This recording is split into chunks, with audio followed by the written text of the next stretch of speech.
Hello, and welcome to Remember the Film, the podcast where we also struggle with whether or not something should be plural in the title or not. I'm Jeff Grizz Ulrich, and with me as always are Hugo Panay. How are you, Hugo? Hello, doing good. What about you? I'm great. Did you miss me? Yes, as always. Every moment without Hugo is a moment not worth living. Wow. Okay. And Josh Bradley. What's new with you, Josh? Hello, hi. Someone stole my bike, so now I'm just really mad. I need to get my bike back. That's a bit. No one stole my bike. I don't have a bike, actually. Well, I mean, that sounds like a travesty in and of itself. Luckily, my livelihood doesn't depend on me having a bike. Right. That would suck. Which is what we're talking about here today. The movie, our film to remember for this week, and our main topic is Bicycle Thieves, a.k.a. The Bicycle Thief, which we will be talking about later on for sure. A.k.a. Italian title? Ladri di biciclette. Thank you. There you go. Thank you. Yes. So, this movie was released on November 24th, 1948 in Italy, and then released December 13th, 1949 in the United States. Directed by Vittorio De Sica. If I came close on that, I'll be very happy. That was good. It was adapted from a little-known novel by Luigi Bartolini, which I believe he was a poet. He was a more well-known yes. poet. But and also it barely keeps anything from the novel. Right, it's basically just the title and a Yeah. couple of the themes, right? Yeah. But still, if you're going to adapt, you got to adapt. So, this movie was nominated for Best Writing, the equivalent of Best Adapted Screenplay, at the 22nd Academy Awards in 1950. Fun fact, it lost to A Letter to Three Wives by Joseph L. Mankiewicz, brother of Mank, of the movie Mank. I think Joseph is in. I think he's in Mank, isn't he? At some point? He might be. Did he make an appearance? I think Does he come to flashback Victorville? scene. Does he come to Victorville to try to talk Mank out of writing the screenplay at some point? I don't think so, but I think he is in one of the flashbacks where Mank is like, "Oh, you're working here because of me, of my influence." And they have a little row. Yeah, was he on the phone? Did he get a phone call from? Well, regardless. Could be. Regardless, our Mank, Herman Mankiewicz, only won the one Oscar for Citizen Kane, but his brother Joe, this is one of 4 that he won, so I don't know why I couldn't just sit this one out and let Bicycle Thieves win the Oscar, but Right, yeah, I mean, like... whatever, Joey Mank. Quit being greedy, guy. But the Bicycle Thieves did win an honorary Oscar for Best Foreign Film, which did not become a official category for another 7 years. Yeah, back in the early 50s, it was just like the board of governors for the Academy would vote for an honorary award, and they didn't give out Best Foreign Film every year, but most years they did. And it didn't become an official competitive category that the whole Academy voted on until 57, I don't think. Which is interesting to me, especially in the early days of Hollywood. Hollywood obviously was growing into the global powerhouse of cinema, but there were other countries making a lot of movies. Well, also, the 50s were pretty xenophobic. I'm pretty comfortable saying that in the United States. Yeah. I don't know if Fair. that was part of it, but, There is that. Yeah. Probably a contributing factor at the very least. Bicycle Thieves also topped the inaugural Sight and Sound list in 1952, and as I learned last week, Sight and Sound, not just about sight and sound. It's just the title of the magazine, yes.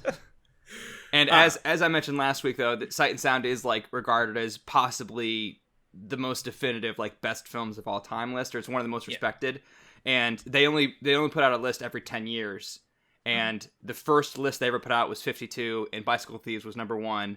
But then in 62, 72, 82, 92, and 2002, Citizen Kane was number 1. And then the most recent list, 2012, Vertigo's number 1. So I guess they'll have another list out next year. We'll see where Bicycle Thieves lands. They also it's based on it's voted on by 800 critics and academics, and then there's a second list that's voted on by 300 different film directors. And the critics list and the directors list used to be one thing, but then in 82 they split off. And so on the most recent 2012 list, Bicycle Thieves is number 33 on the critics list. It's number 10 on the directors list. So the 300 directors called this the best movie, this 10th best movie of all time. And in addition to just being an important and popular movie in cinematic history, it also is emblematic of an important moment in Italian history. Yes. As Hugo is going to explain to us a little more, this is an example of Italian Neorealism, which was a literary movement. Tell us about that, Hugo. Yeah, so Neorealism began in Italy during the last few years of fascism. So right before, but mostly during the 40s, so during World War II, and in the immediate aftermath of the Second World War. As a movement, and I think, Jeff, you had this, Grizz, you had this on the outline as well. The overall definition of the movement is kind of loose. There are some staples, but there's no very clear-cut definition. It certainly existed as a response to the 20 years of fascist rule that Italy went through. And a lot of its themes are...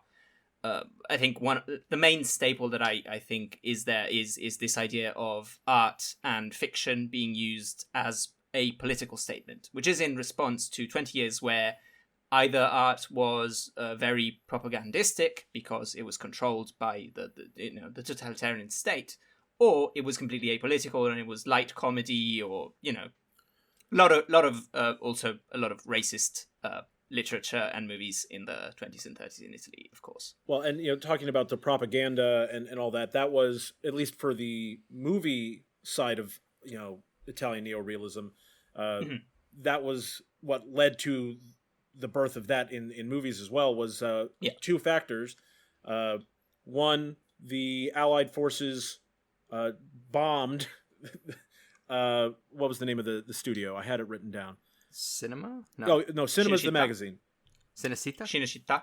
Yes, and they bombed that, destroying the studio, which in an attempt to reduce propaganda. And then and it wasn't just that. Like, part of the studios are also used right after the German and fascist occupation of Rome. Part of the big buildings that were still intact that hadn't been bombed were used for refugees. That were used for people who were displaced and their homes had been destroyed or were occupied currently, because there was kind of a civil war going on inside Rome even before the Allies actually arrived, because of course the Americans and the English touched land in Italy in the south and started coming up, but there was already kind of civil war going on in the rest of the country. So a lot of the studios were being used to just give somewhere to sleep to people who had been displaced. So what are the hallmarks of the genre? Like, we haven't really said yet. Like, it's a focus on realism and poverty and kind of life in the street, basically. Not like it's not glitzy or glamoury. And in movies, it's very much usually life in the streets of Italian cities. In literature, most of the famous neorealist books are a little more focused on during the war. What is called the resistenza partigiana, which is the resistance. Basically, it's the resistance movements that were armed militias that fought against the fascists and the Nazis from within. These, of course, during World War II, the country was in turmoil. There was a war going on. So that was the time where the movements were able to organize and find weapons and start to fight back.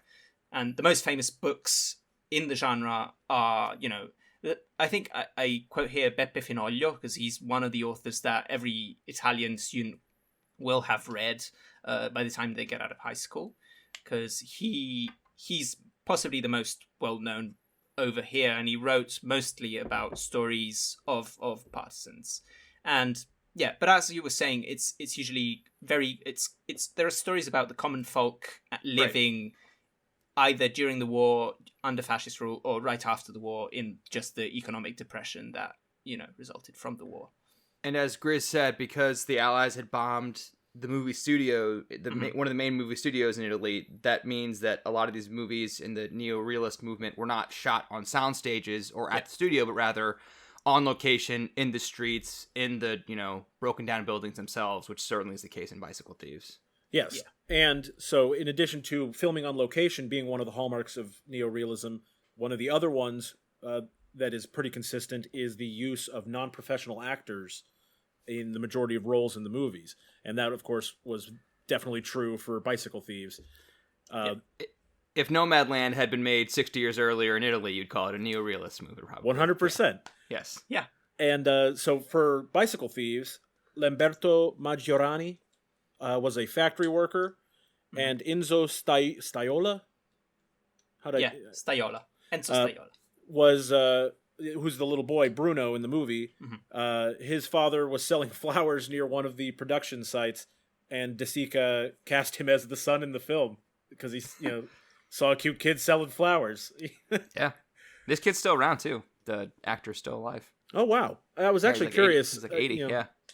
Because obviously this movie being from 1948, the majority of the actors have passed on, but that's pretty crazy. He's only like 8 or 9 at the time, so yeah, he's still kicking. And the other thing I wanted to note was that while most of the cast was not professional actors, almost all of them went on to star in additional movies after this, which I think is perfectly fitting because honestly, most of them were pretty good actors. Yeah. I was actually pretty surprised by how good the acting is, considering most of them are not. But I guess they're portraying a story that's so real and so powerful for the people living through it at the time that if you're a factory worker in 1946 Italy, you understand what it means to not have the economic means to survive. So, right. Yeah. The other thing I want to mention, we've talked about it with Mussolini's dictatorial rule and being forced to make propaganda or make, like Hugo said, lighthearted comedies. There was a magazine called Cinema, or Cinema, I guess would be the... Cinema, yes. And several film critics from that magazine, which coincidentally, the editor-in-chief for the magazine was Mussolini's son. So they... How to get that job? I wonder.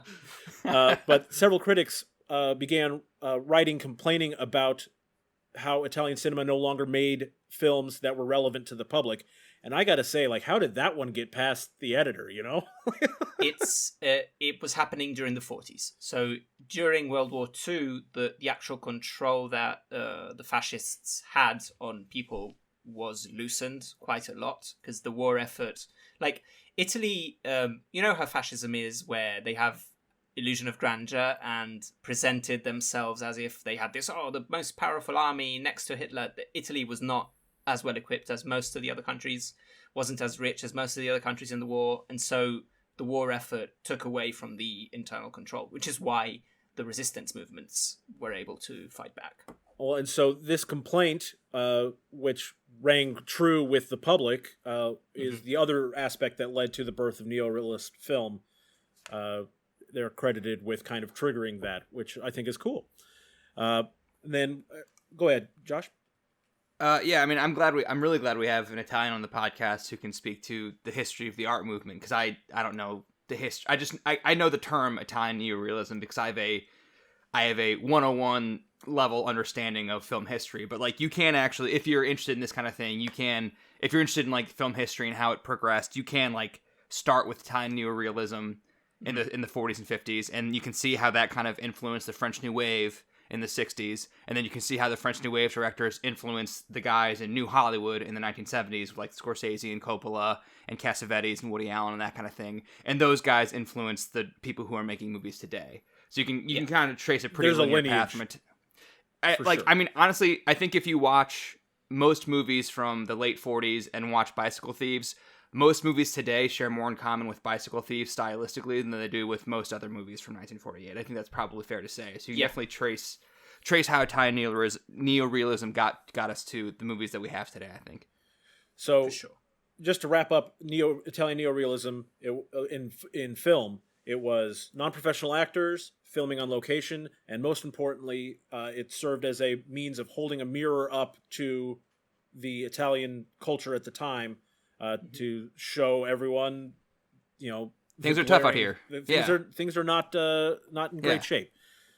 Yeah, you could say that. And Bicycle Thieves was, far from the first neorealist movie, and certainly not the last one, but it is one that has had the most staying power long term. It's the only one I can name. Yeah, that's for sure. Yeah. Now, I obviously did some research on this before last night, and I do see that Hugo added to the notes that the quintessential neorealist film would be Rome, Open City, which was directed by Roberto Rossellini and released in 1945, right after the war. And that name came up a ton when I was searching through for information on Italian neorealism. It would be, for me, the quintessential movie that you want to watch in this genre, because it deals directly with fascist rule. It was filmed, like, they started doing pre-production in 1944. So this was during the war, during occupation in Rome. This was when the studios were being bombed. This is, they had to they had to shoot on location because the studios weren't there. The film is set during the occupation, and it was filmed right after the occupation. So this is very much, Josh, I think, wrote guerrilla filmmaking somewhere, and it is absolutely that. And it is the movie that really, I think, encompasses all of that. All of this movement is in cinema. Also, Roberto Rossellini, married to Ingrid Bergman, yes, and father of Isabella Rossellini. Fun fact. So, at one point, Martin Scorsese's father-in-law, Roberto Rossellini. Yes. Yeah. And yes. David Lynch's, too. Well, they never actually married, I don't think. Isabella Rossellini and David Lynch never actually got married. But yeah. Man, Hollywood. You got to mention David Lynch. and Gary Oldman. So she married Scorsese and dated David Lynch and Gary Oldman. So it's just a icon. Isabella Rossellini, icon. Well, but the one we're talking about today is Bicycle Thieves, and Bicycle Thieves was in my mind because, as you guys know, I've been slowly working my way through the IMDb Top 250 for years now, and Bicycle Thieves is on there. And so this was a great opportunity for me to check another one off the list. Like number 110 or something like that? I saw this earlier today. It's pretty high up there on the list. Yeah. So I was really looking forward to it. So I guess we're going to dive into the spoiler-free bit of our plot summary, and then we'll talk a little bit about the themes of the movie and what we think of it and all that here. But anyways, Bicycle Thieves is about a man named Antonio Ricci, who at the beginning of the movie is waiting to find out if he can get a job from the employment office. And like a throng of people gather around this like one guy who's got like a clipport and like jobs to hand out for the day. And they're all yelling at him, yeah. like, "Come on, you got to give me a job." I need and he's work. Like, I don't make the jobs, guys. I just hand them out. Right. And this is the first point in the movie that we are immediately shown the state of things in Rome at this time. Buildings are in shambles. Yeah. This is so soon after the war. They're still rebuilding, and then in addition to that, the jobs that people had during the war and pre-war, a lot of those have gone away, and they're having to transition into new employment. And for a lot of people, that's a near impossible task. So Antonio's waiting to get a job, and lucky him, he gets assigned a job on the condition that he still owns a bike. And, the idea that that's a job requirement to me seems weird. But I get it. I mean, I think it makes sense.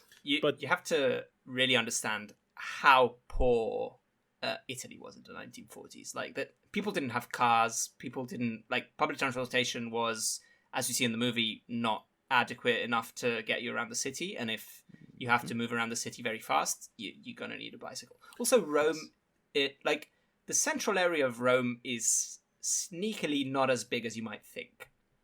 Well, no, I'm actually well aware of that because I'm a big fat guy, and I still managed to walk around Rome and see all the sites I wanted to see. And so it must have been very centrally located. Otherwise, I wouldn't have been willing to do that. But unfortunately for Antonio, his bike is currently in hock. He had pawned it so that they could afford to eat, and that's the important thing. His wife Maria mentions offhand to Antonio how he never should have pawned the bike, to which Antonio responds that they wouldn't have eaten otherwise. And so go ahead, Josh. I think this movie does an incredible job of setting up stakes. I mean, it's such a simple setup, and I always appreciate that, a simple setup where I know what to focus on. And so the fact that, like, yes, you need a bike to have this job, and having this job is essential because they're so hard to come by, but also, like, you only don't have a bike because you needed to eat. So, I think it does a very efficient job of showing the direness of their situation and how much depends on this bike. So they go to the pawn shop. They're going to trade essentially their sheets, their bed sheets. They rip the sheets off their bed, yes. And they're going to trade those for the money that they need then to reacquire the bike. And you see in this, I don't know how to describe this, because it's not a pawn shop exactly, but it's gigantic. It's this huge warehouse, and you can tell that there are thousands upon thousands of bags of clothes or sheets or something that everyone is pawning off all of their belongings just to get by, which again is, as Josh was saying, really setting up the stakes of this movie, that it's not just Antonio's family that's poor. It's friggin' everybody in this area. Yeah. So he reports to the job where he finds out he's going to be putting up posters around town, which apparently requires a bike. I mean, I know that we're talking about the transportation issues, but it just seems so impractical having to carry gotta be efficient, man. A ladder and a bucket and a basket of posters and all this, and you have to do this while balancing on a bike through the busiest city. Yeah. Well, imagine having to carry a ladder and a bucket of paint and a thing of posters and a brush and not having a bike. I just think I would feel less obstructive just carrying it myself. Yeah, personally. but it's like then you wouldn't get as much done as your employer wants you, and they would get somebody who does have a bike. And that's probably the crux of it, is that, it's that he needs it because they need the posters up quick. Yeah. And I thought it was interesting. The posters that he's putting up all over town are movie posters. I don't remember which movie it was, but I distinctly remember Rita Hayworth being featured prominently, which I think is another way of kind of juxtaposing the state that Italy is in versus, the state that Hollywood is in. Yeah. What do you guys think about that?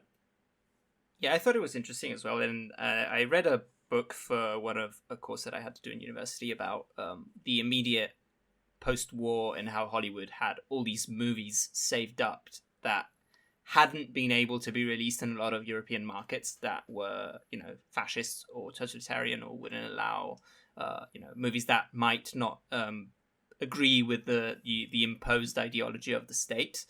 And so it's interesting that a lot of movies from the 30s and early 40s would just get pumped out to all of Europe at this point. And it makes sense.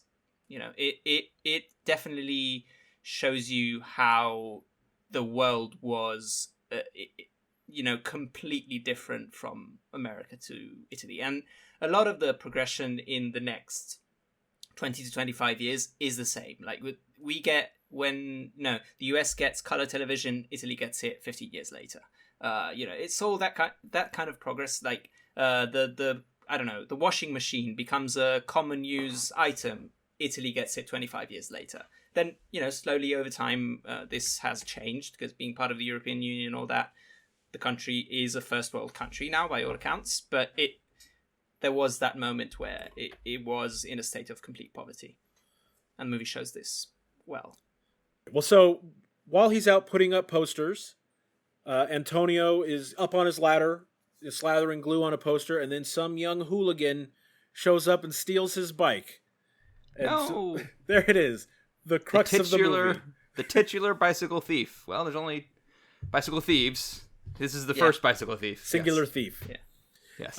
And the rest of the movie is attempt after attempt to locate the bike or the thief. And so that's the end of the non-spoilery stuff for this movie. Now, granted, there's a huge swath here in the middle that's all kind of samey a little bit. But we'll get to that in a second. But for now, what do you guys think of this movie? I think it's a fantastic little film. I think it feels, as Josh said before, it feels way more modern than a lot of other movies in the 40s.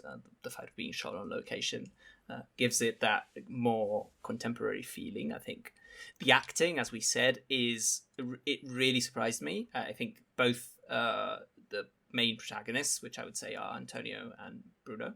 Antonio and Bruno, sorry. I hate that I'm doing the English accent to say Italian names, but it comes natural. It's okay.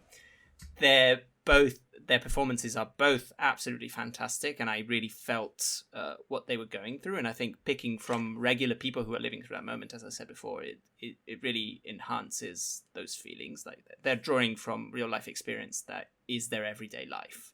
And just overall, I think the film in Italy, I know you're going to ask this a bit later, but it has a lasting influence in Italy because it's portraying a moment in time, and that we all know about from history, from what our grandparents tell us, but aren't really able to visualize in the same way that without this movie we wouldn't be able to, and these types of movies, but this is one of the most famous ones, we wouldn't be able to visualize and understand the really dire situation that the country was in post-war, during the post Second World War period. So I think it has like an enduring importance in that sense, and I'm actually quite interested in knowing why this one specifically broke out into kind of the quote unquote mainstream. Obviously, it's a movie from 1949, so it's not like super mainstream now, but it's still one of those classic Italian films that people who are into movies know, and I'm interested to know why this one specifically was the one that broke out and maybe not another one. It's curious about that perspective. It's a great first of all, it's a fantastic film, so maybe that's a big part of it, but yeah, but I mean, there's a lot of great films that come out of Italy in the 40s and 50s, and not just Italy, but like this is one of the mountains of any country's movies from the 40s and 50s, and I don't know if I can like specifically answer why this was kind of crowned that, but I can tell you what I see in it, and I agree this is a great movie, and not every quote unquote great movie from this time period is one that I respond to. Like a lot of times I'll be working my way through the list of greatest movies of all time, and I'll get to one and like I'll enjoy it, but it mostly feels like homework than anything else. And like this doesn't feel like homework. I legitimately really, really enjoy this movie. And I mean, I have in the outline here, I really I love the first third of the movie a lot. I think the middle third is kind of frustrating, maybe by design, but whether it's by design or not, it's still frustrating. And then the last third, I think, is great payoff and really emotionally resonant. And it's also like only an hour and a half long. So like if the middle half an hour is a little muddlesome for me, I don't really care. Just that it's worth it for the payoff in the last third. And I think the setup in the first third is incredible. And in terms of like why it has such a lasting appeal, Hugo, I'm glad you highlighted why it might have lasting appeal in Italy, that it was capturing a time and place in the country. But I think for me, the reason I think I connect with it, as a non-Italian and as someone who's living in 2021, like I said, I think it does an incredible job of setting up stakes, and like it's such a simple setup, but it's easy to buy into. It's easy because they do such a great job in the first third. Again, showing you that these three people's lives literally depend on him having this bicycle. Like they will starve if he doesn't have this bicycle, or potentially starve. I mean, they're already giving away everything they have to be able to eat. The last thing they have to give away is the clothes off their backs. So I think they do a really great job of showing the stakes, and then the payoff in the end is, I think, resonant, like I said. Yeah, and that's the same for me. This movie, like Josh says, does such a great job of setting up the stakes and setting up in such a way that you can immediately relate to it, even if you haven't ever experienced extreme poverty. You can understand the idea behind losing the thing that is the crux of your life. So for anybody that could be anything. Like I record podcasts and I stream, and so if someone stole my computer, that would really mess up my life, right? So I like obviously different scales, but it's something that anyone can find something to relate to this situation. I also wanted to point out that Hugo said that it helped us understand the direness of the situation in Italy, and I think that's also something I respond to. Is it helps us understand why people would take certain actions that if we just kind of saw the action in isolation, we would feel one way about it. But because we see like the story behind it and the context in which that possibly bad action takes place, we feel a little differently about it, and we are prepared to give a little bit more grace to people who do quote unquote bad things, possibly. The other reason I think that this stands out for me, and I think would be a good reason for why it is the one that broke out, is because in addition to having a relatable story that and a simple story that everyone can understand very easily, it also is doing the important thing of showcasing the poverty. So poverty is not something that has gone away, obviously. Poverty is still a very real issue all over the world.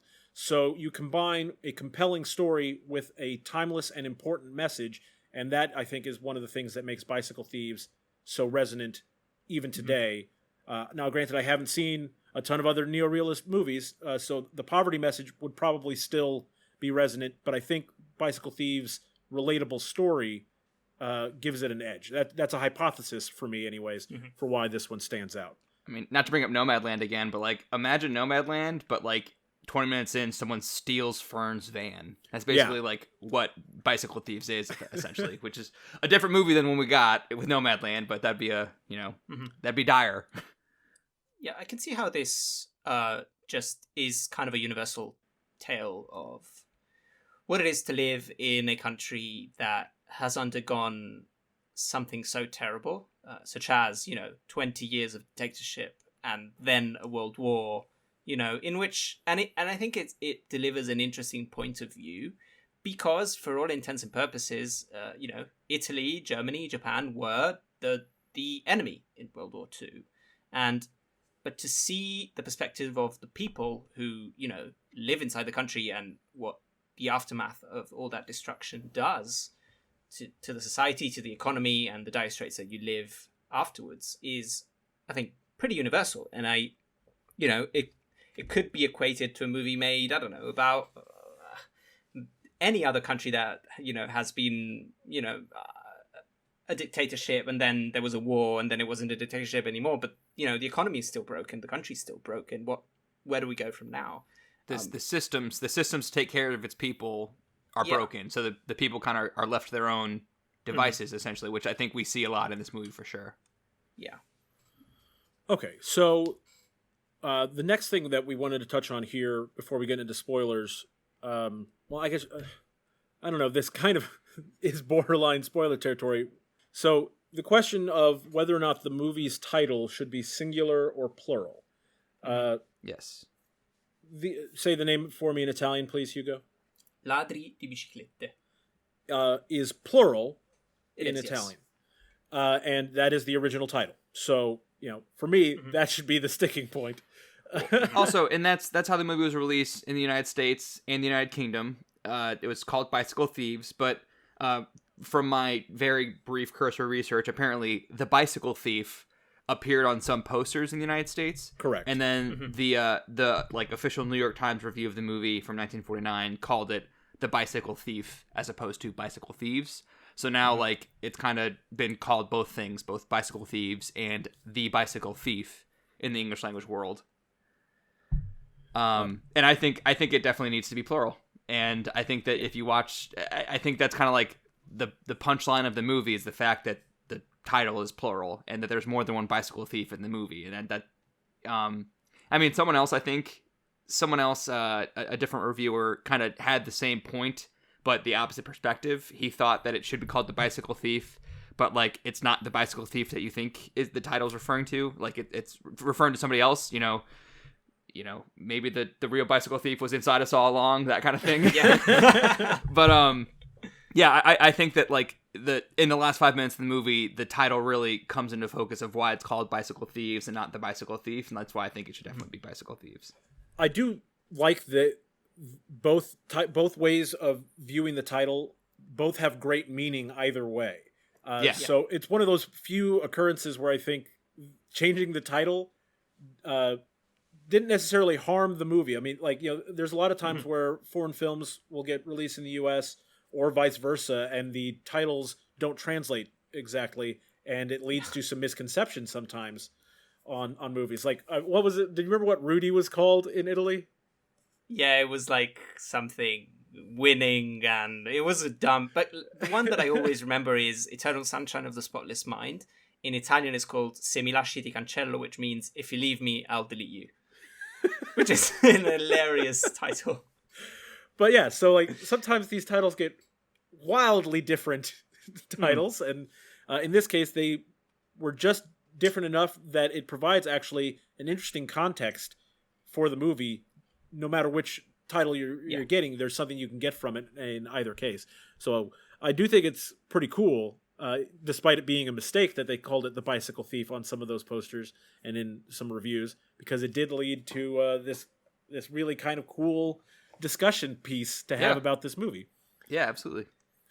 Go ahead, Hugo. Me, regardless of the plot of the film and whatever happens and how the plot itself does justify the plural, I think the thievery is a metaphor. It's just showing how people are so poor that even something as simple as a bicycle can become a huge commodity, and how being in that situation leads you to commit a crime, which is stealing a bicycle. So I think because it's so symbolic of just the general situation of how poor people are, I think it needs to be plural regardless of the plot itself. I have this later in the outline, but someone, I was having a conversation with a listener, TJ, shout out to TJ, and we're talking about this movie because he watched this movie in preparation to listen to this episode because he's a very loyal listener, and he said that, the state of Italy at the time was that, people were forced to deprive each other of the means of economic mobility, i.e. they were forced to steal each other's bicycles, basically, because the institutions that were supposed to help them, the police, the church, etc., were entirely ineffective. So, people were reduced to, this street justice, stealing from each other kind of thing just to get by. So, as you just said, Hugo, it was kind of like a city of bicycle thieves. Yeah. And I don't mean that in the derogatory sense, but in, a desperation sense. Everyone was so desperate that they could all resort to this. Yeah, and the bicycle just happens to be the crux of this movie, but it could have been called, something else thieves. Bread thieves, anything like that, yeah. It would have fit. It would have fit pasta thieves. The pasta thieves, yeah. I guess the pizza thieves. It could have been the hit sequel, but it could have fit what the movie was going for, regardless. It's just the bicycle is just kind of the justification that they chose. Yeah, literally a MacGuffin. Yes. So, let's get into continue our plot summary in the now more spoilery stuff. So, hopefully you did watch the movie. Like TJ, who is a loyal listener, and we love him for it. Thank you, TJ. But yeah, so continuing on, the bike has been stolen, so Antonio reports the theft to the police, who of course promptly tell him there's nothing they can do, and there's nothing they will do. Real quick, at the police station, he's talking to the captain reporting the crime, and another policeman walks by and he says, "Anything serious, Captain?" And the captain says, "Just a bicycle." Yeah, which I thought was a really poignant line. This is the most important thing to this guy's life. And you're that's the thing is the police captain doesn't know that. He doesn't know it's the most important thing in this guy's life, that this family will starve without this bicycle. So the fact that he says "just a bicycle," I thought was very poignant and very indicative that the police are going to do literally nothing to help. Yes. Yes. But they do give him some great advice. They say, "Go find it yourself." Which, again, it's street justice. The institutions aren't helping them, so they're left to fend for themselves. So Antonio goes to a guy who is apparently the kind of guy you go see when you've got this kind of problem. Wolf. The wolf. Yeah, pretty much. And they determine that at this point the bike has probably been split up and to be sold as parts.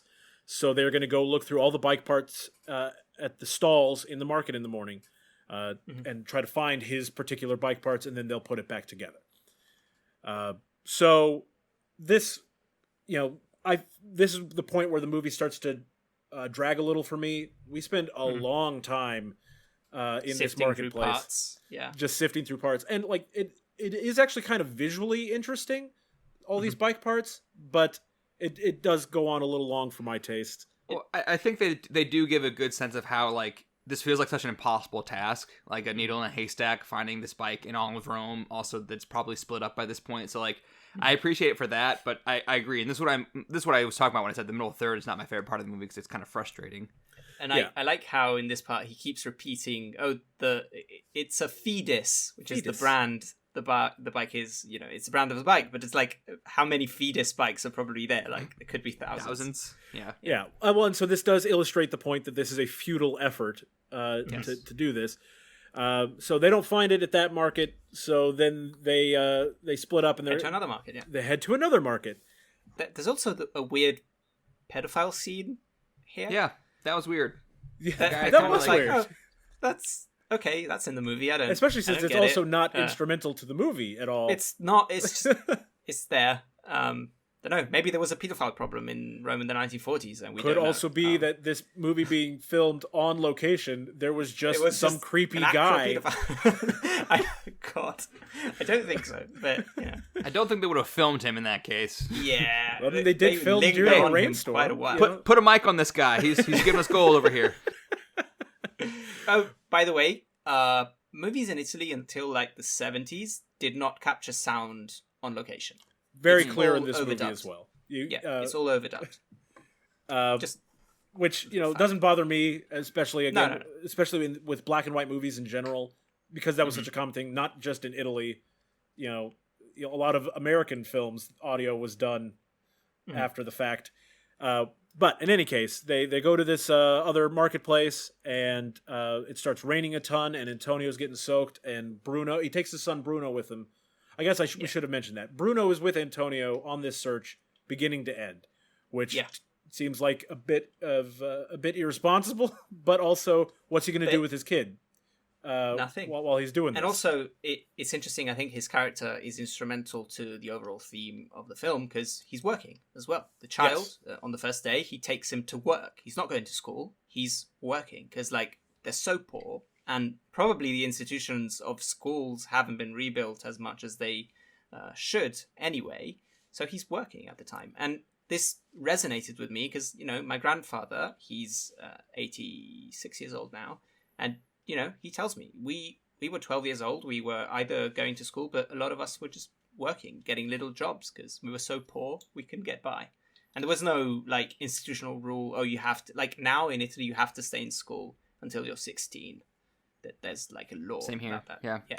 But back then, it was just random little jobs. They were just probably paying cash, no contract, but you're doing it. But I mean, to your point though, Antonio does bring Bruno around to help look for the bike, but also Bruno's very capable and precocious. He's not like a drag on the search. He's actually instrumental to the search. Yeah. And in a lot of points in the movie, Bruno is saves the day, and not just saves the day, but he's the more responsible person. Yeah. He takes appropriate steps, keeps his cool, which I think is very interesting. And again, because he's already working, it makes a lot of sense that he's such a self-reliant child.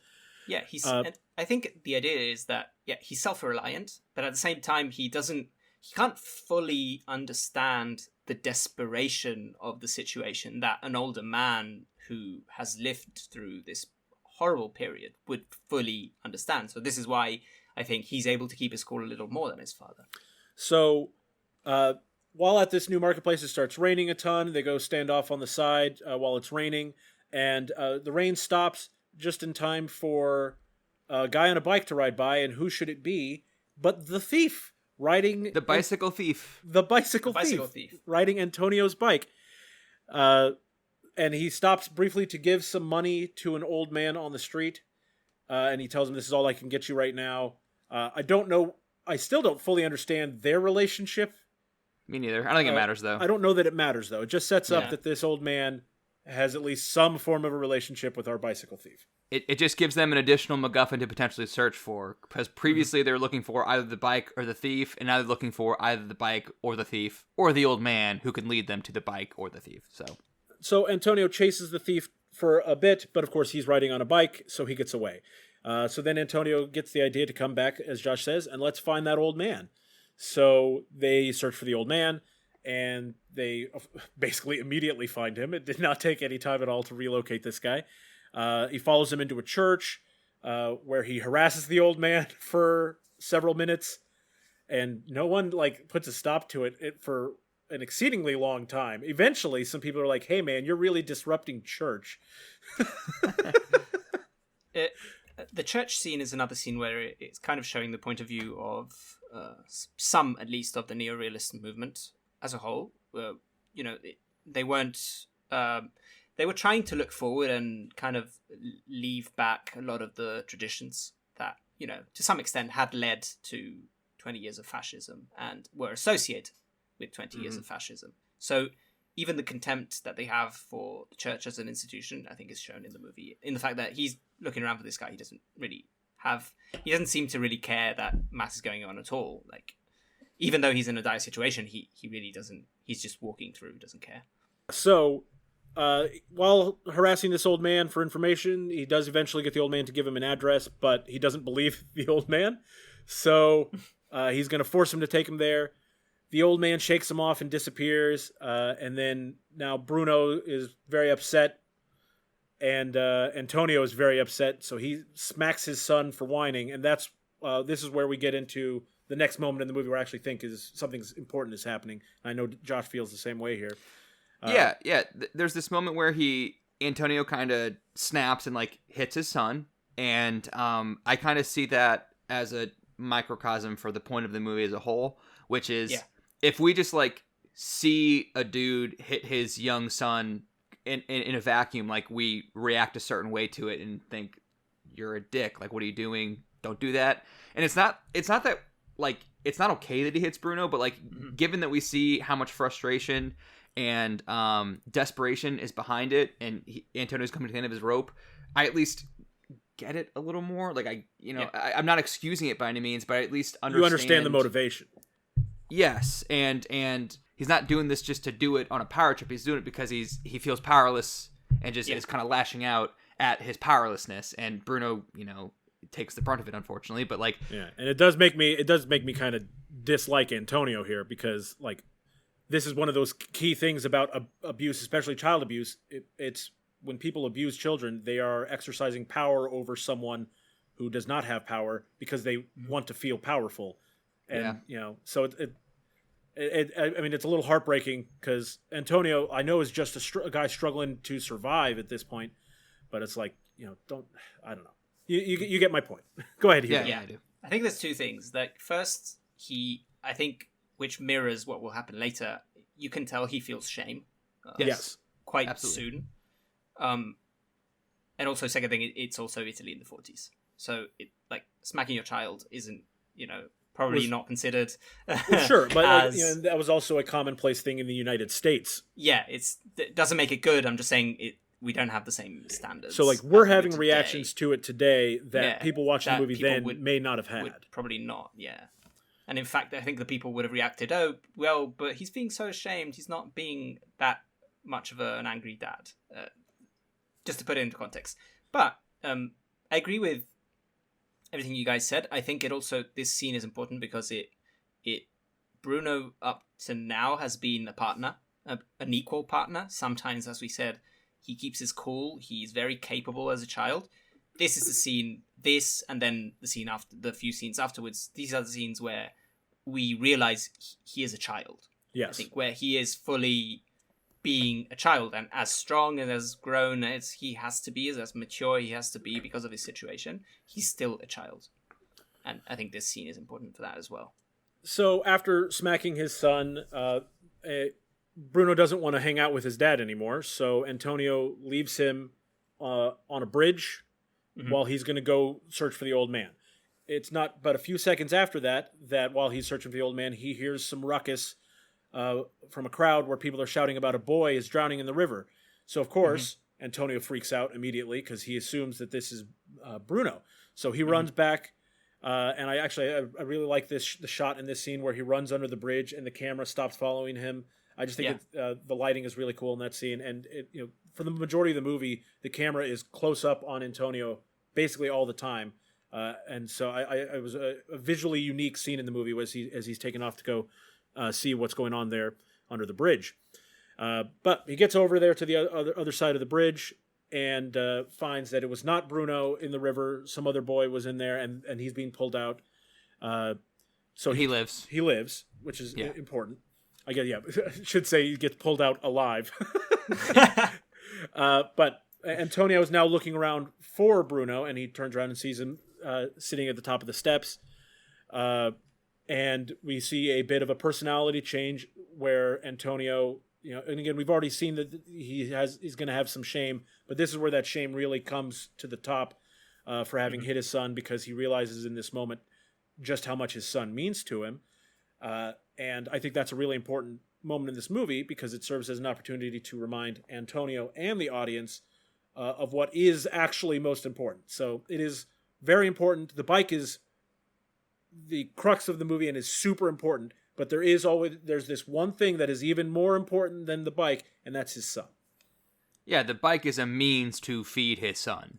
Yes. And he's losing sight of that and focusing on the bike instead of focusing on what the bike is going to give him the ability to do, which is take care of this boy. Mm-hmm. And so what does he do immediately after this? What do they do? He's going to make it up to his son, going to take him out for pizza, Yeah. Hey, let's go have a pizza. Make everything okay. So they go. By the way, you can hit me, and if you take me out to pizza afterwards, I'll forgive you for hitting me. That's just a truth about myself. Go ahead and keep that in mind. If you ever want to beat up Josh, buy him a pizza. Just buy him a pizza. Fine. So they go to. I couldn't tell if this was supposed to be a restaurant or a bar. Yeah, it's like it. Yeah, it's like a little restaurant. Yeah. So they go into this restaurant. Oh yeah, no, it's definitely a restaurant because there's a family there, but there's waiters dressed up. It's like But like he goes in and he asks for pizza, and they immediately say, "Oh, we don't have pizza here." Like it was the most outrageous request in the world. Yeah, and I think the idea sir, is, this is Italy. Yeah, I think the idea is they're close to the river, and it might be a nicer area of the city where the wealthier people, the wealthier people live, and the idea of him, I want to take you out. Oh, let's forget about all our problems and go have a fancy lunch. And as soon as they get there, they realize, oh, actually, maybe we can't really afford to have a fancy lunch. So instead of pizza, they order mozzarella sandwiches. Or at least that's what the subtitles say they're ordering. Hugo has explained to me it's not just mozzarella between two pieces of bread. No, it's like... It sounds good. It sounds good as well. Yeah. No, it's called mozzarella in carrozza. And it's like, it's mozzarella, 2 slices of bread, and then there's a batter outside and it's fried. So it's really right. Good. So no, that sounds awesome. Oh my god, it's really good. Dip that in a little marinara. Ooh. Oh Ooh. Yes. Yeah. I'm on board for this. Yes. But yeah. So but with the subtitles just saying mozzarella sandwich and it not being super clear what it is they're eating, I'm like, this sounds really boring, but also I'm really intrigued. Yes. But they have a nice little moment here where Antonio is talking with his son and educates him about the differences between their life and the lives of the rich and wealthy that are in this restaurant with them, who are having absolute feasts. And I put nice in quotes because I'm being very sarcastic. This is a... Yes, those listening on the audio mediums, Grizz just did air quotes around the nice little moment line. Yeah, because it is not a nice moment. Antonio, as Josh points out in our notes here, Antonio is giving up. Yes, this scene is him giving up. Like, before they go have lunch, he literally says the words to Bruno, "Why kill myself worrying when I'll end up just as dead anyway?" Which is true, but also... maybe not the best attitude when you're looking for something that will give you your livelihood back. Also, not very positive for your child. Yes. I mean, that's kind of the thing is like he hits Bruno. Bruno stays on the bridge, and he thinks for a few seconds that Bruno has fallen in the river and has died. And so, to make up for potentially hitting Bruno, you think, okay, you're gonna treat him as like an apology, but it's not really an apology. It's more of a, let's just get drunk and forget our problems and be he also homeless. gives him a glass of wine. Yes, he does. It says, "Oh, if your mother knew about this, she'd be very grumpy." But then, to kind of put a bow on it, the scene ends with Antonio saying, he reiterates the stakes. The last thing he says before they leave is, "Now we have to find it, otherwise we won't eat." So. Because they definitely spent way too much money on this meal. They got the full bottle of wine, instead of the half bottle. Yeah, and they do, like, the scene where he does the math and kind of reestablishes what having that little simple job means to his family is, I thought was... Yeah, he goes through how much he would have gotten paid had he been able to keep that job, but if his bike hadn't gotten stolen, they would have had it made, relatively speaking. Also, kind of a funny scene as well, where Bruno is just eating a sandwich with his hands, and he's looking back and forth. This super rich, fancy kid who's like very, Yeah, polite. that's actually detail. That's a detail I wanted to note. Is I didn't notice this the first time I saw it, but the most recent watch, it looks like Bruno doesn't know how to use silverware. Correct. He does not know how to use a knife and does fork. And I think it would be indicative that his family probably does not have knives and forks. Antonio knows how to use it. And but Bruno keeps looking at the kid at the table behind him, the rich kid, the rich family, and Bruno's struggling with his knife and fork. And he clearly has never used it before. Yeah, it's just a really good detail. They don't really hang a lantern on anything. Yeah. You just it also bummed me out that Antonio didn't tell him how to use it. Yeah, I suspect they would have forks at home because maybe you're making pasta, which is popular food, cheap food. True, and they would have. And forks. so you're eating it with a fork, but he's probably never gone to a restaurant, to be honest, to eat out because he was born during World War II. So in a poor family. After lunch, they go to see the woman who sees, who we briefly saw earlier in the movie. She's essentially a fortune teller of sorts, but a Christian fortune teller, I guess. Yeah, Christian. Yeah, I think the translation I wrote in the outline, the translation, the woman who sees, is funny because in Italian it's la santona, which is this idea of, it's kind of a fortune teller, but it's very, very much a religious figure. It's like these old men and women who said that that God spoke to them, or that the Virgin Mary spoke to them, and they were giving people advice for money. So that's very interesting.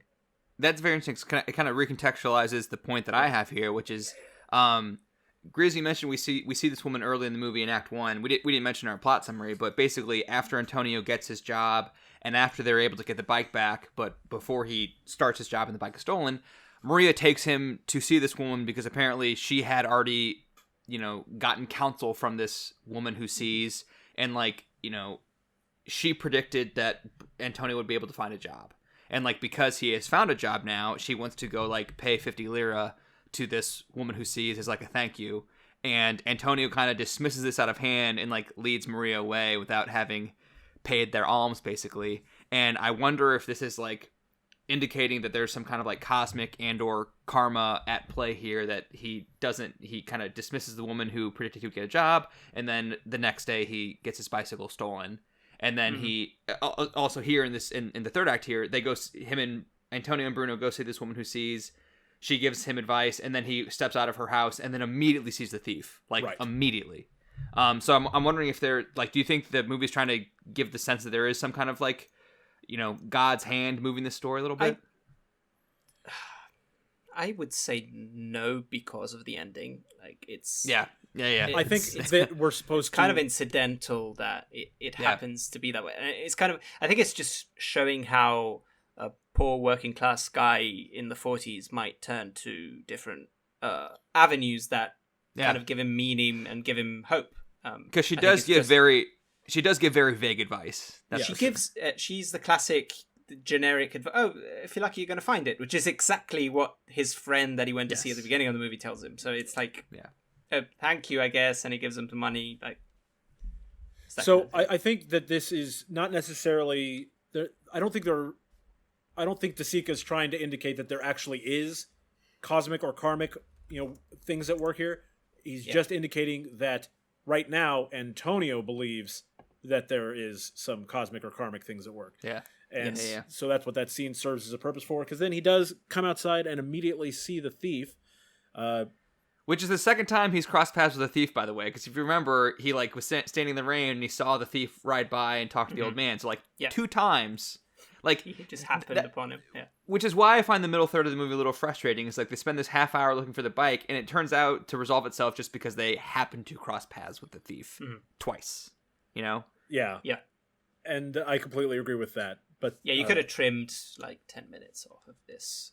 At least 5 of it could have been trimmed from the marketplace where they were looking at bike. Honestly, you could have trimmed 40 from this movie, but I mean that's not the point, obviously. Yeah. But I don't think you could have trimmed 40 just because I think a lot of both story-wise, yes, but I think part of the movie is also showing this world and giving a document of this real life situation that people are in. So I think there's an element to the movie that is not about the personal story that I think needs to be there to some extent. And and the desperation and frustration that middle 40 minutes is basically the entire point of the movie. So removing that would remove the point of the movie entirely. So I'm just being glib when I say you could remove 40 minutes, but yeah. So they find the thief outside, and they're both trying to play it like they don't recognize each other at first, and they're just kind of walking. And then as soon as he turns the corner, the thief takes off at a run. So Antonio and Bruno take off at a run, and they chase him down and accost him in his neighborhood to interrogate him about the bike. So the thief says he didn't steal anything, and Antonio's freaking out. Is freaking out. He's freaking out. Is like shaking him, being very rough the guy, with him. yelling at him, yeah. And like eventually, the thief like can tell that Antonio is desperate and losing it, so he kind of like used that to his advantage, and like the thief sees his neighbors kind of all gathered around outside and kind of like leads Antonio towards them so that they can see that there's this crazy guy yelling at him and grabbing at him, and the thief is playing it cool, like I didn't do anything, this crazy guy's just bothering me. So he kind of uses Antonio's desperation against him, knowing how it looks and knowing how a group of people will see how this looks, and they will take his side, obviously, which they do. That's what happens. And so he shows up, the crowd shows up and starts, arguing with Antonio, telling him, "Oh, this guy's the best. He's never stolen a thing ever. And, spotless record, and all this stuff." And I do think this is a very poignant thing, because a common trait among thieves is that they don't steal from their own neighborhoods. So, of course, in this neighborhood, they are all going to think that this guy's just a stand-up guy, because if you're stealing in your own neighborhood, you're going to get caught. But then, as you said, Bruno is kind of the level-headed one in a lot of situations. So Bruno is the one who like runs off and gets a police officer because he can see this crowd turning on his father. So he brings a police officer in to kind of, de-escalate the situation a little bit. While Bruno's off getting the police officer, the thief has a seizure or something. I don't know exactly what illness befell the thief here. Well, I mean, I think he's faking it, right? 100% he's faking it. Yeah, but because I just think everyone in the crowd acts like this is a completely understandable, and to me it's kind of weird because maybe he is faking it, but if he's faking it, it looks very realistic. Like he's doing the shakes, and like you can see he has some saliva coming out of his mouth. It's kind of, I don't know. I thought it was a weird moment in the movie. I don't know why they really needed to go there. Well, I think he's working the crowd. Yeah, he's definitely working the crowd. He's working the crowd. Like, again, this crazy guy is grabbing at him and yelling at him, accusing him of something. So he's like sickened, but he's like, these accusations are making him ill. And again, he's playing the crowd to get their sympathy. Yeah, but okay, a seizure. If a person starts having a seizure in a big crowd, they're gonna freak out and get him medical help, and not be like, "Oh, see what you're doing to this guy. You're making him have a seizure. What are you doing?" Traditional 40s Italy, they just go get andare a prendere I sali, which is like the little things that you smell. It's not necessarily as. And then they're slapping his face a little bit, like, "Come on, pal, wake up!" Come on. But regardless, the cop shows up, and the crowd's like, "Look what this jerk is doing to this kid here. He's working him into a fit, basically." But the cop searches this thief's house, right? Yep. They go up to the house. Is the thief's mother lets them in, and apparently this is the way things work in 1940s Italy. But apparently the police just bring the person who is accusing you of being a thief into your home to help search for the item that's been stolen. Which I mean, Hugo, I don't know if you know anything. Is that a common thing? There was kind of a big culture of reverence towards the police, and it's kind of a thing. What, sorry? Even post-fascism? Yes. It's kind of a way that traditional Italian culture was, and I would not see it as too weird that the police officer would get into the home. Like he asked the mother, and I do think it does make sense in the context. Well, so I think it makes sense that they would let him in, but I thought the weird part was that they let him in with Antonio. Yeah, I guess. It's I don't know.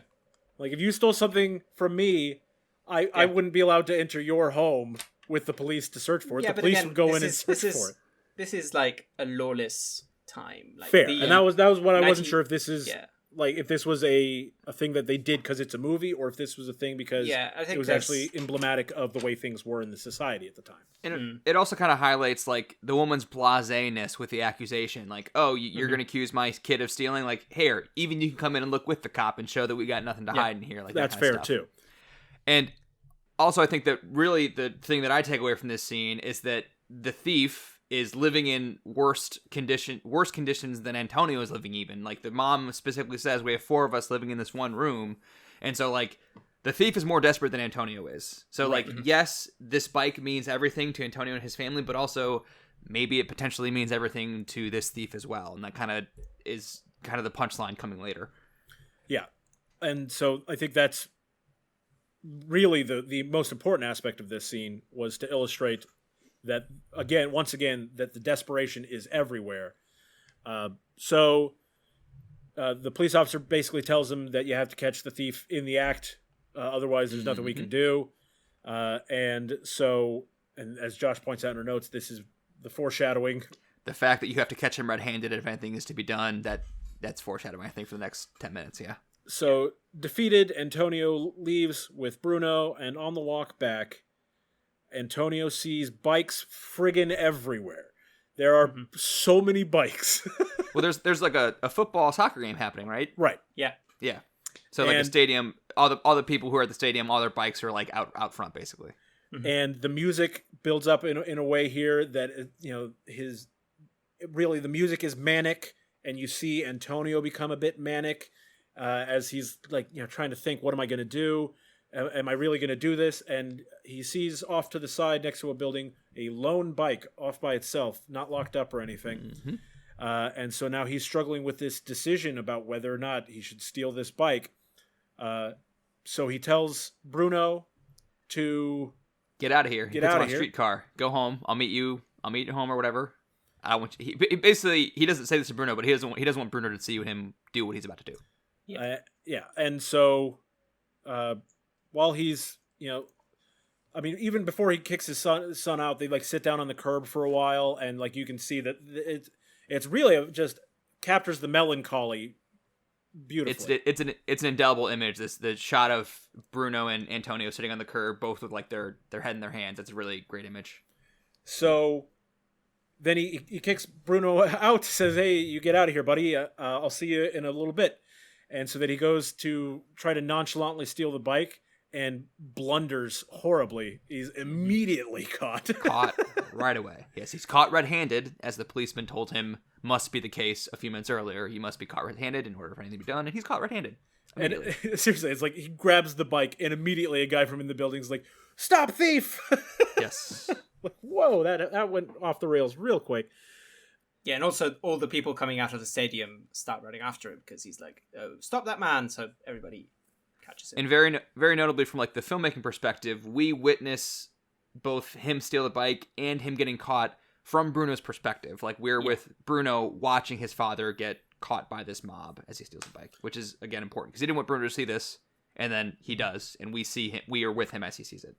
So they're telling Antonio, we're gonna take you to jail. You're going to prison. And then Bruno runs up and is crying and sobbing and trying to get his dad's attention and all that. And eventually, the person whose bike it is, looks down at Bruno and decides not to press charges on Antonio. And all the other people are like, well, if it was me, you'd be going to prison, buddy. Consider yourself lucky. And, Yeah. And fine example you're setting for your son. And that's the crux of this ending for me, is it hits Antonio like a ton of bricks that he is not a good role model for his son here. And he came this close to losing what really was the most important thing to him. What do you guys think about it? Well, it ends with them walking away, like kind of despondent, the two of them, and Both of them Bruno crying. Bruno grabs Antonio's hand as they're walking away, and and then Antonio starts crying, and then Bruno starts crying because Antonio's crying, and then they just walk away with the crowd together, and it says "Fiend" on the screen. Fine. So, yeah. So, I mean, I put down here, I wanted to know what you guys thought, like, the ultimate thesis of the movie was, and Grizz, it sounds like you're kind of latching on to this what really matters. It's his son, that kind of thing, right? Well, I do think that this movie does have multiple theses. Layers. Yeah. And it's very clear that, and it does an excellent job with all of them, in my opinion. But yeah, for me, the thing that I latched onto the most was that through all this desperation, the most important thing was, and the reason for the desperation was providing for his son, but he let his desperation overshadow all that, and he forgets it. And he's even given multiple opportunities during the movie to remember why I'm doing this, and continues to fall away from it again. And we see that at the end. I think the look on his face says it all, that, he is ashamed and, just absolutely devastated that he made this decision that was going to ultimately cause his son to lose his father, and for him to lose his son. I mean, I certainly agree with all of that, and I think that's definitely a big part of the movie. That's what I latched onto the most. Yeah. I think the ending, like as they're kind of walking away, he's certainly feeling shame, but also feeling like a what the hell do we do now kind of thing. It's a man, are we screwed kind of thing. It's and certainly there's shame in that too, but like I think there's a lot happening in that ending beyond just the shame. For sure. And I mean, I think that for me, the crux of the movie is kind of just like the Antonio stealing the bike in the last 5 minutes recontextualizes the original stealing of the bike in the first 20 minutes. So like, again, as I said earlier, we get a great sense in the first 20 minutes how important this bike is. It's everything to this family. So when it gets stolen, I immediately have like a visceral reaction to that, where I'm like, screw this guy who stole that bike, low life, etc. Blah blah blah blah. He needs this bike so bad, and you are taking it from him because you're a low life. But then we spend the next like 90 minutes or 70 minutes like learning the circumstances why one might be stealing the bike. Right. It's not necessarily because you're a low life. It's because you are so desperate and you need to eat, and you either eat, or you either steal this bike and eat, or you don't eat. And so, like, again, like I mentioned, like we saw that the thief, Alfredo is the name of the thief, the guy who steals Antonio's bike. We see that his living conditions are worse than Antonio's. So it's even though we don't know his full story, it's quite possible this bike may have meant more to him even than to Antonio, possibly. Mm-hmm. So again, like I don't think the movie is excusing stealing bicycles by any means, but it's if you see a guy steal a bike in isolation, you're going to react one way, much like the crowd reacts with Antonio at the end of this movie here. Mm-hmm. But if you know his story, you might give him a little bit more grace. Like, I'm prepared to give him a little bit more grace than this crowd is willing to give him. And so again, it's like the sliding scale of morality when desperation is involved, basically. Yes. It kind of, you feel differently about it knowing his story and why he's stealing this bike at the end of the movie than if you just seen him steal the bike in isolation. And I think that's interesting. And that's why I think it's interesting it's called Bicycle Thieves and not the Bicycle Thief. Like, there are two thieves in the movie. Literally, it's the first thief, and then Antonio himself is the thief. And as I said earlier, like, everyone in the city is potentially a bicycle thief because, everyone's desperate. We're all desperate. We're all hopeless. Yeah, and it'll lead us to do stuff that we would normally do. And yeah, for me, the crux of the ending is hopelessness. It's him. It's both him feeling shame, but also feeling the desperation of, okay, I've hit rock bottom, and I've nothing to go on from now on, except for my family. But I mean, I'm not going to be able to put food on the table. So what's going to happen there?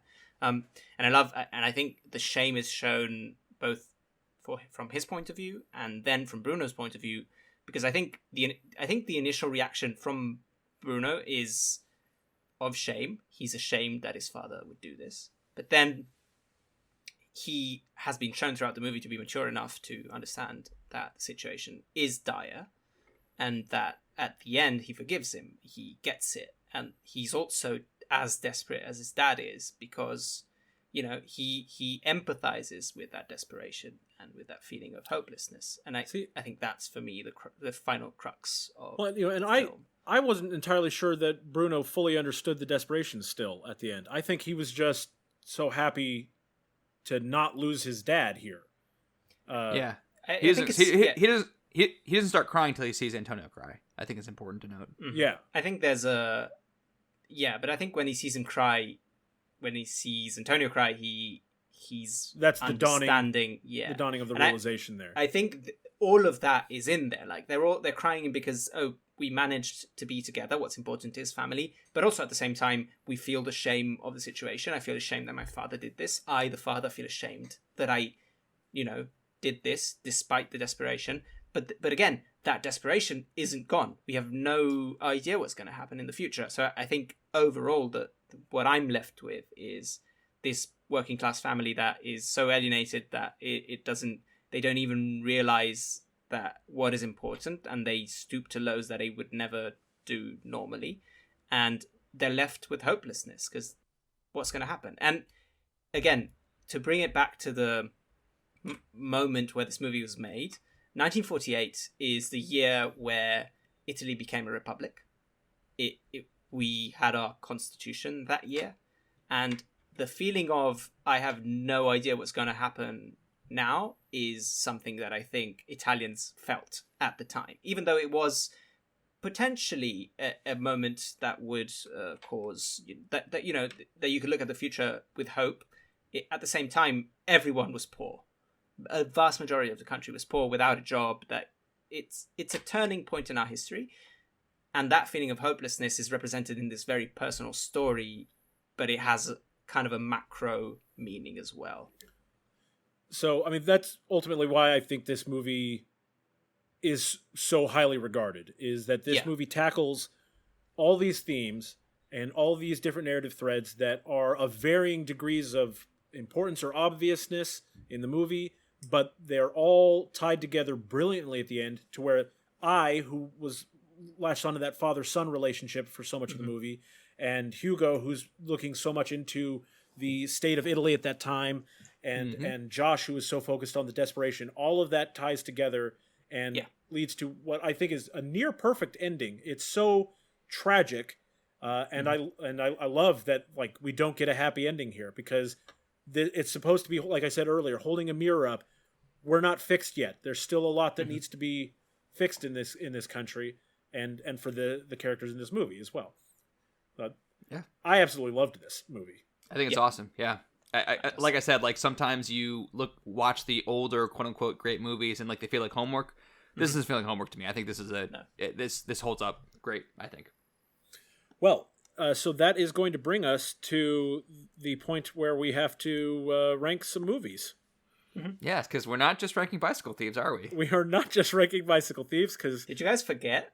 No, we remembered. No. Thanks for listening, Hugo. Thanks for listening to your podcast. Sorry. No, to be honest, I've been having some stuff, and I actually haven't watched Chinatown yet. So if you're waiting for me to rank, that was sorry, we were actually, you're gonna have to do it. Josh and I anyway. Josh and I completely disagreed on the ranking, and we needed you to decide. Wait another week. I was gonna watch it today. I happened to be busy, so let's wait another week, and we'll rank it then. Okay. We will punt once again.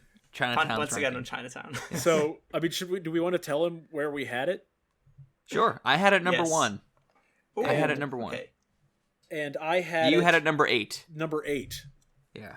So, so above Sound of Metal. I had it above Sound of Metal. Okay. We'll see. But so you can see why it's we couldn't just decide to average it and put it in the middle, because makes sense. So we need Hugo on this, and just for the record, I'm not going to be mad either way. If you want to put it number 1 as well, cool. I would actually like to put it at number 23, but having not seen the film. But so for today, Hugo, go ahead, Josh. Where you put Bicycle Thieves? Yes. That's what I want to know. Yeah. I like this a lot. It would be pretty high on the list for me. Definitely top 10. I think. Should I run down the top 10 real quick? Yeah, run down the top 10. Number 10, It's a Wonderful Life. Number 9, Incendie. Number 8, Sound of Metal. Number 7, The Wind Rises. Number 6, The Departed. 5, Your Name. 4, The Thing. 3, Network. 2, Boogie Nights. And number 1, Citizen Kane. So I think I think our list is a good balance between what we like on a personal level, but we are considering the importance of these films quite a lot in the way they're ranked. Right? We certainly do, more so when Josh is involved to some in extent. the voting. To some extent. So with that in mind, I would like to think about number 5. That's fair. Five, six. I was Somewhere around. thinking Go ahead, personally. I was thinking 4. So beneath network, ahead of the thing. That's where I was going to put it. Okay. So I personally, again, enjoy The Departed and Your Name more than this movie, but Same. giving it the extra points for its significance, Yeah. I would put it. I think I would put it number 2. 2. Yeah. Well, then I think there you go. It's a number 4, above the thing and below network. Right? Well, there we go. Yeah. So We're just kind of we're not. There's no math involved here. We're just gonna be like, yeah, that sounds right. no, I mean No, that's correct. 'Cause Whoever me like, right? Because you put it higher than what's it called? Than the thing. I don't. yes, Jeff does. you and I had There it you go. both higher than Number the 4. thing, and so then when you fell off, Josh, that means Yeah. that's where it stops because that's where the majority of us three. Sure. Okay. You get yeah, it. fine. It makes Whatever. sense. It makes sense. Okay. Have great. TJ I believe explain you. it to you. Sure. TJ seems really smart. Have him explain how the ranking system works. He's actually asked me multiple times how the ranking system works, and I don't really know what to tell him. So There are no rules. That's the So truth. neither rhyme nor reason. that makes number 10, Incendie. Number 9, Sound of Metal. Number 8, The Wind Rises. 7, The Departed. 6, Your Name. 5, The Thing. 4, Bicycle Thieves. 3, Network. 2, Boogie Nights. And number 1, Citizen Kane. So next week, what are we talking about, guys? Next week we are going more light-hearted. We've been going through some heavier films, so we thought, let's do either a fun comedy or a classic action movie, and we picked comedy, and we're going with Ferris Bueller's Day Off. And Josh is currently, for the audio listeners, showing off his poster that he has, where he sits behind me. gesticulating Yes. wildly at his Ferris Bueller's Day Off poster. Yeah, so that's what we're going to talk about next Expect week. a lot of fourth wall breaking next week, I guess. Yes. Well, I'll talk directly to the camera. Oh, wait, that's what we do. Yeah, that happens already, but fair enough. So, in any case, Ferris Bueller's Day Off is our film to remember for next week. Where can we find you on them internets, Hugo? You can find me at Hugo_Pinay on Twitter. Do you have anything you'd like to promote outside of our delightful podcast? Yeah, I've also started doing a podcast called I'm So Tired with a friend of the podcast, Islam Dubai, and the concept is we're both very tired and we just talk about random stuff every week for our own entertainment. Fantastic. And if you like to listen to that, it's fun. Yeah, it's talks about a wide variety of things. It's not We'll talk movies, comics, video games sometimes, whatever. Whatever tired you happens to are. be cool. and how tired society has made them. Yes. And Josh, where can we find you on Twitter, and what do you have to promote? On Twitter at Brosh Jadley, and you can find my YouTube channel, Movies I Love and So Can You, where I do video essays occasionally about movies, and also have reviews of the Best Picture nominees for the last, 8 or 9 years logged away there. Check them out. And they are fantastic. Thank you. I'm a big fan of Josh's work there on that YouTube channel. And you can find me on Twitter at GoodGameGrizz. You can find me on Twitch, where I stream a wide variety of video games, twitch.tv/GoodGameGrizz. And you can also, if you're a Pokemon fan, I do also host a Pokemon podcast called Podcat Monsters, which is a very niche podcast, but we have a lot of fun with it. But yeah, It's a great title.